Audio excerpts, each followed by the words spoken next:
Hello, everybody out there. Hope that you all having a good one. Weekend is right around the corner. We have an exciting game release tomorrow, and we have some anticipated releases that are coming. Let's talk about a few things and get into some details here. So, you guys know that Horizon Forbidden West Burning Shores was revealed at the Game Awards late last year.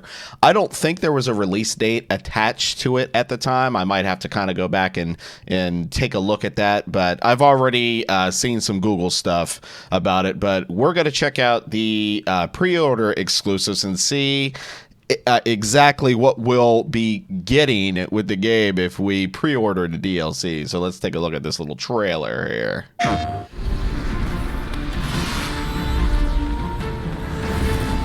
I love this music. I really want to find like a rip of this music and just add it to my extended instrumental library. They always know how to do music in this game. It's so nice. So this is about what we got at the Game Awards. So it does confirm a release date and pre-order exclusives. Black, what did that say? Black tie-dye. And she's looking extra epic. Let's take a look at that again real quick. Okay, so we got black tied sharp shot bow. And was that also her outfit as well? Yeah, the black tied dye. It actually looks really good. There is a plethora of costumes for Aloy in this game, and it just looks so good. There's so many that, I mean, I've put probably almost 100 hours into the game now, and I have not even unlocked everything yet. So, but the armor and costumes are just like so visually stunning, and she just always looks amazing in just about everything. So pretty much what we have from this is we have a confirmed release date of April the 19th, right?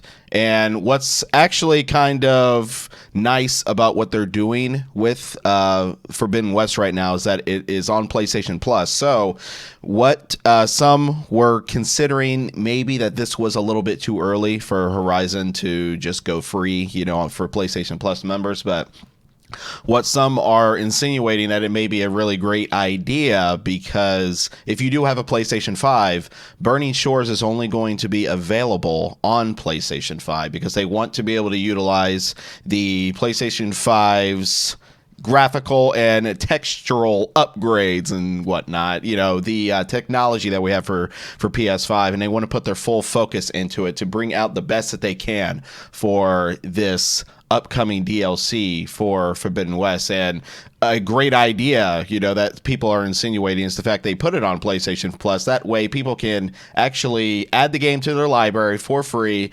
and if they choose to, they can you know, purchase the DLC itself. The DLC is going to be $20, and it's just going to feature an expanded story going into a decimated area of Los Angeles. Los Angeles has now become an archipelago full of volcanic activity, and the machine that has erupted from slumber is the Titan war machines by the name of Horus. I actually had to look it up because I couldn't remember off the top of my head.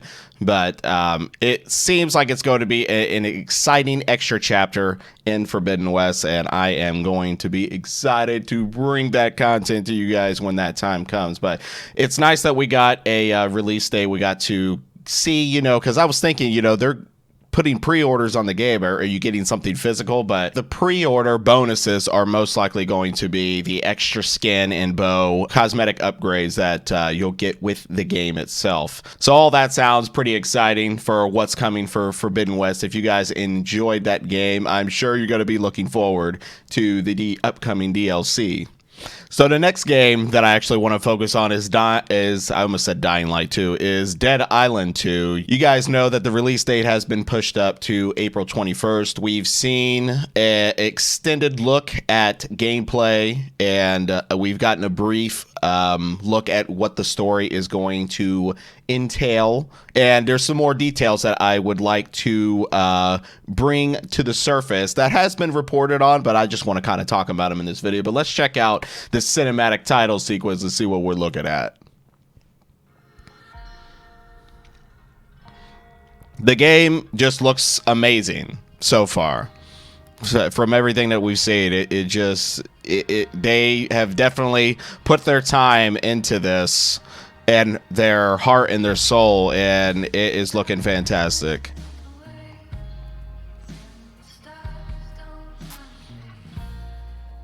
So I'm actually curious if when we play the game for the first time, is this what the opening title is actually going to be?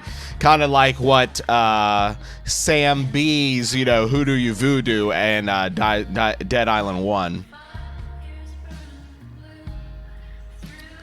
Oh, okay. We got some burgers on the stovetop.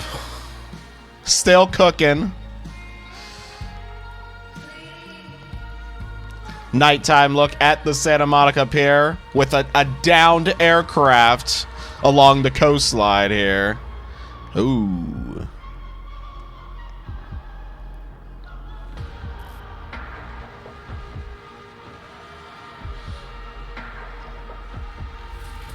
Welcome to LA, everyone. This is Dead Island 2. Alrighty.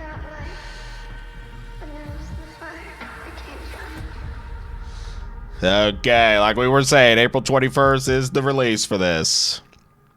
So, that was pretty interesting. Yeah, again, if that's going to be the opening title sequence, when we started the game, that feels a little relaxing, before you're about to go in and dismember some zombies in just about every cinematic satisfying way possible. So, some of the details that have come out about the game in the last couple weeks are circling around the story and circling around its what was previously thought it was going to be an open world environment, but it seems that they're going to take the route of a semi-open world approach. And when we think about I keep saying Dying Light, I'm sorry. When we think about Dead Island 1, we think about the island of Benoit, and in all honesty, those were just about the same approach when it comes to how the world is structured, because it was basically just a very expansive sandbox area. You had 4 different main areas. You had the island of Benoit, you had the city of Moresby, you had the jungle, and then you had the laboratory. Laboratory was a little bit smaller, but it still had like some very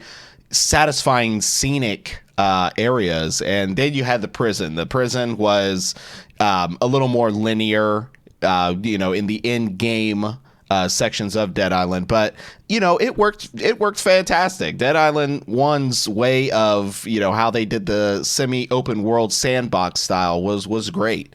I didn't really have any issues with it, and I don't know, it kind of seems like Dead Island 2 was at first talked about as an open world, but it sounds like they are going to take certain areas like Bel Air and Venice Beach, and I'd say like the core sections of LA itself, Santa Monica, they may be divided down into their own expansive areas that you can actually explore and do different things in. The story has kind of, as far as like the story length, has kind of sat like in the middle, with some people may not thinking that it's long enough. Dead Island 2 will feature around 20 hours of main story content. Now that's just main story content.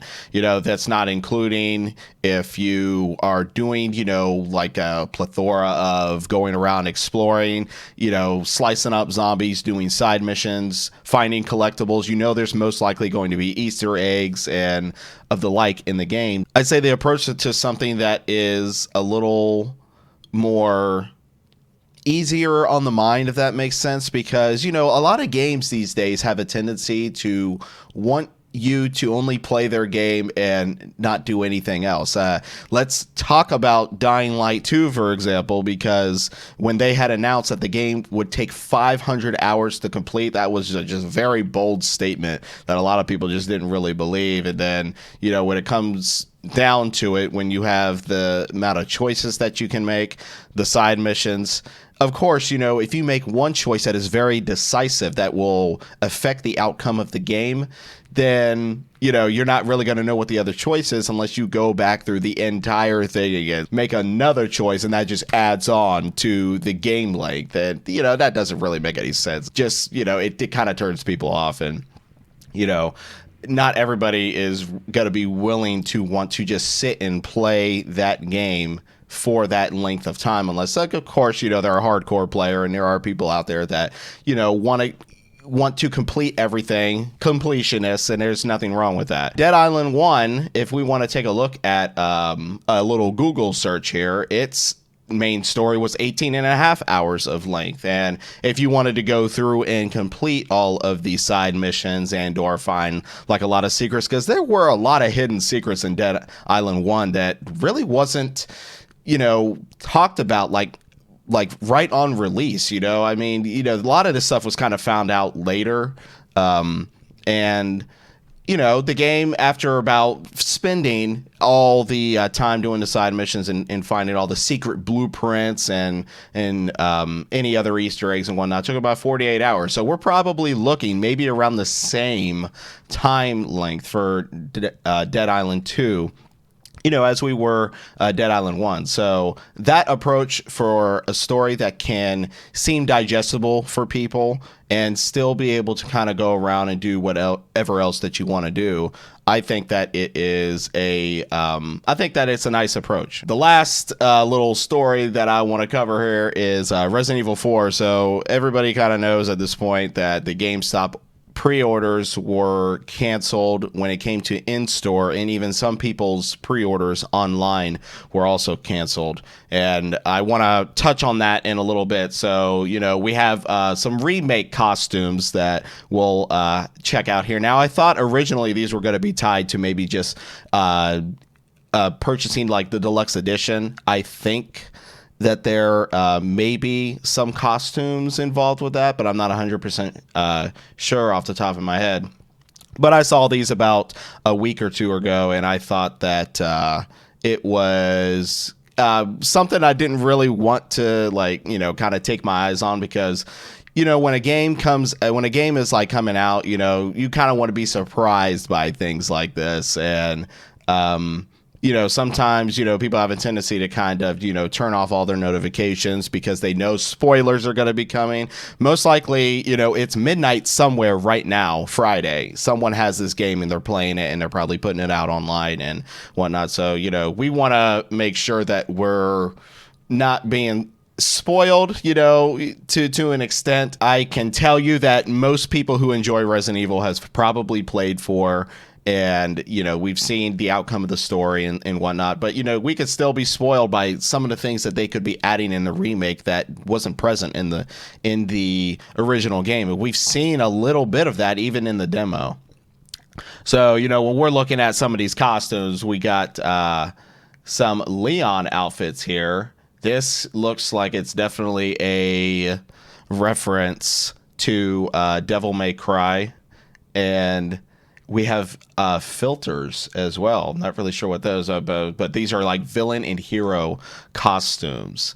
At first, when I saw this, I didn't think this was him. I thought this was seriously like an ad or something, because I'm like, that doesn't look like Leon. It's Leon, actually. But that is it's pretty neat that we're getting some additional cosmetic treatment here. So, you know, he has his default costume, brown coat that is at the start, has his coatless costume unlocked in the story mode. Also, the Raccoon City police costume. Some of these I think actually were available in the first game, or they may have been mods. We got a Chicago typewriter costume. If you clear separate ways, and some of these are not to be confirmed just yet. They may just be kind of rumorish for right now. Okay, so you have a casual outfit unlocked by the Remake Extra DLC pack, which I think that's what this costume is right here. And you have a romantic outfit. I thought that the romantic outfit here, him and Ashley, kind of thought that this feels more like, you know, they're a part of the Los Illuminados and, you know, they have given in to the power and they are permanent residents now at the castle. I don't know. That just gives me those vibes. I think it's kind of funny. And we have Ashley here who is sporting a punk rock type of costume. Like, she looks pretty badass here. That's her pop star outfit. Not yet confirmed, but could be unlocked in the game story mode. And then, you know, her medieval costume, she had something like that in the original where she was wearing like full armor. That was pretty funny. To be confirmed though, you know, to if you unlock separate ways. She has her casual outfit, which is the extra DLC pack, as well as the romantic outfit, which is the extra DLC pack. And there's also possible Ada outfit. So, you know, we'll see when the game comes out and we're playing around and we unlock the costumes and we'll see what happens. So anyway, to end the video, what I want to discuss briefly is the pre-order editions. Basically what I want to do is I want to give you guys an update on my situation with that. So I haven't even received an email from GameStop letting me know that my edition is canceled. Basically all I'm seeing on my profile is that it is still in progress. I mean, this comes out tomorrow and they even have a message in there that says that the processing won't begin until the item is ready to be shipped, and you won't be charged until the item is shipped. So right now it's telling me that it is awaiting inventory, but it doesn't necessarily say it's canceled. So there may come a time again where if I don't get this game, or if I don't get this by tomorrow, or I don't see that it's being shipped like by tomorrow, I most likely will probably just go buy the game so I can at least start experiencing it tomorrow, do some videos for you guys and put that content out there. And just enjoy, you know, this remade version of Resident Evil 4 on release. So I will let you guys know if I have any updates on that, but that's about all that I had to cover today. Wanted to talk about, you know, the Horizon news. We got into some Dead Island 2 discussion and wanted to talk about the Resident Evil 4 costumes, as well as the update with my pre-order and etc. So if you guys enjoyed this little update with the gaming side of things today, make sure to stay connected to the channel, because I will be playing these games and be bringing you guys some content on them when their releases happen. And if you guys would like to see more of news style type of coverage, you know, when it comes to this kind of gaming content, also, you know, just let me know what you guys are thinking about that in the comment section. Or, you know, let's talk about these games or any games you guys want to talk about. I'm all ears to hearing your feedback on what you think about what is coming up in the gaming universe. If you guys also enjoyed this video, you can give it a like rating, because it will help with the engagement of the channel. And I will catch you guys when the next video is ready to go. Take care out there. Resident Evil 4 Remake is coming tomorrow. Prepare yourselves. Leon, hell.